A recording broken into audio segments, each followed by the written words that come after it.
ആമേൻ ആമേൻ. യേശുവിന്റെ ഏറ്റവും പ്രിയമുള്ള ഭൂമി. സുഭാഷിതങ്ങൾ 30:33. പാല് കടഞ്ഞാൽ വെണ്ണ കിട്ടും. എല്ലാവർക്കും അറിയാം. മൂക്കിനിടിച്ചാൽ ചോര വരും. കോപം ഇളക്കി വിട്ടാൽ കലഹമുണ്ടാകും. ലോകത്തിലെ കലഹങ്ങളും യുദ്ധങ്ങളും ഒക്കെ താനെ പൊട്ടിമുളച്ചതല്ല. വലിയ യുദ്ധങ്ങളും കെടുതികളും കേൾക്കുമ്പോൾ എന്തൊരു കഷ്ടം.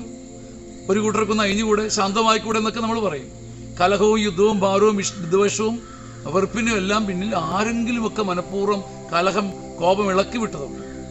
നമുക്കെല്ലാം കോപമുണ്ട്, അത് ഇളകി വരാറുമുണ്ട്. പക്ഷെ അത് ഇളക്കി വിട്ട് വലിയൊരു തിരമാല സൃഷ്ടിച്ച് വലിയ കലഹമാക്കി മാറ്റാതിരിക്കാൻ കർത്താവിൻ്റെ ഒരു കരുണ ചോദിക്കാം.